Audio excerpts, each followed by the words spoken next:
map is not the territory. Seriously? Hey everyone, Mike Sweet here from mikesweet.co.uk, giving you the edge in life and business with NLP and psychology. And today is NLP related, and we're touching on what is the meaning of the map is not the territory.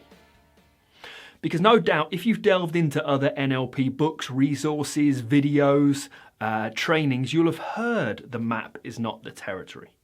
But what does it even mean?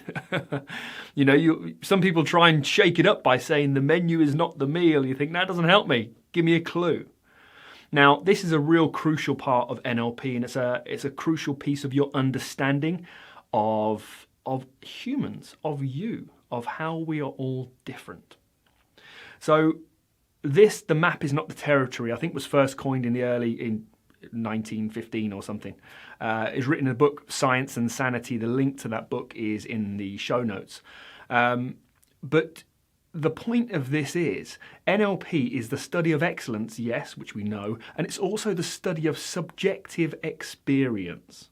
What is happening for a person? What reality does a person have? What do they believe? What do they hold? What do they see? What do they experience? Because we already know we experience things very, very differently. So the map is not the territory. Regardless of how detailed a map would be, it would never actually be the landscape or the area of that territory. Okay, that makes sense. But what else? Let's break it down to a couple going on holiday. A 2-week holiday breakaway that they're planned and they can't wait to go on. And the morning of when they fly out to the holiday, they pack their cases together, they go to the airport together, they have breakfast together, get on the same flight together, land at the airport together, get to the hotel, check in together, put sun cream on, go walk around the pool together, walk around the beach together, explore, learn, have a few drinks, and dance, and whatever it is that they do. For the full 2 weeks, they're spending most of their time together, literally every minute of a day they're together. Now, when you ask that couple when they return, how was their holiday? You'll get two very different recounts of what their holiday was like. What they saw, what they experienced, what they felt, what they did, what they liked, what they disliked. Now, even though they had, we could say, exactly the same experience in exactly the same reality, through our own senses, and we talk about deletion and distortion and generalization and all the wonderful filters of NLP that we look through these lenses, that our experiences are very, very different. So the map is not the territory, regardless of how a person would try to explain an experience to you. That would never actually be that experience. Think about if you go to watch a film with a friend or a partner, and at the end of the film, how was it? Yeah, it was great. It was this and it was that. Oh yeah, that's a good point. You'll bring up things that certain people will be able to recall and others won't. But it was the same film watched at the same time with the same intention of watching the film. But different experiences come from that. Now, this is no different than when you watch a film again. Now, this is quite magical, isn't it? You think, I've seen it before, but I'll put it on again. How was it? Oh, it was amazing. Oh, I didn't see that bit before. I didn't notice. You see, we are deletion machines. Now, the reality didn't change. The actuality, the film, the footage did not change. But a person's experience of it did. That's crucial to know. So when you take on board the map is not the territory, you're able to become more curious. And that's a key part of NLP, it's a key part of communication and understanding people. Now, perhaps you're going to work on Monday and someone would say, oh, I saw an accident on the way to work.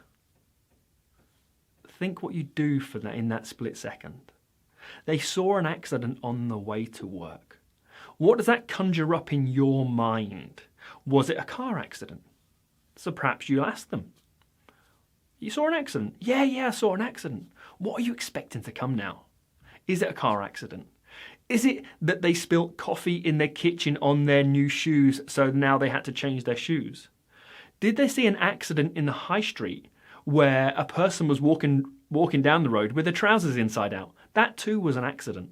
But think how you were led to perhaps believe something different until you questioned it. But here's the other interesting piece. Let's say that they did see or witness and notice a car accident. What really happened? Well, actually what happened perhaps is that down that high street, the traffic was busier than normal, and then it come to a bit of a halt where they were able to drive around and they noticed the car that was dented. And they went, the accident's caused all this trouble. So they've come into work and told you about their subjective experience that they witnessed an accident. But later on in the local newspaper, you realise that the new James Bond film was being filmed down that very same high street, and they'd parked a damaged car at the side of the road as part of the filming experience. But because your colleague didn't see the cameras or didn't see the microphones and people running around creating this film, they believed it to be an accident because that was their subjective experience. That's what they noticed. And what's also interesting about what we notice, we normally notice those things that we expect to notice. I cover this in one of the other videos, the reticular activating system, becoming aware, because your awareness totally directs what you see and what you experience.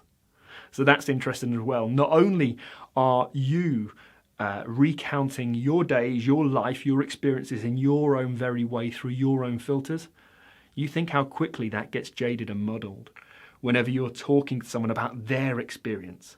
And actually all you get is a summarized view of their experience, and then you make interpretations of that.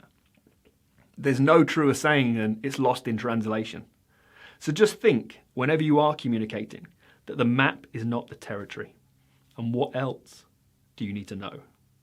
So I hope you've enjoyed this brief insight into what is the meaning of the map is not the territory, and I hope you've got something to take away from it, because that is the aim of this. Now remember, with all learning, with all teaching, the only way you can really grasp this stuff is to begin to apply it. So that's my challenge to you. How are you going to begin to integrate this presupposition into your life and get more from it, enriching your experience? Remember, if you want to sign up for some free NLP training, head over to mikesweet.co.uk/free NLP and sign up to a 30-day mailing list. That's all it is, only 30 days. I won't mail you after that. And it's got 30 days of bite-sized NLP training that you can begin to integrate into your life and business. So remember, let's connect on social media. I'm at Mike C. Sweet at Facebook, Instagram, and Twitter. So please do, let's get connected. Remember to subscribe to the channel, like the channel, and share the channel. Speak soon. Bye for now.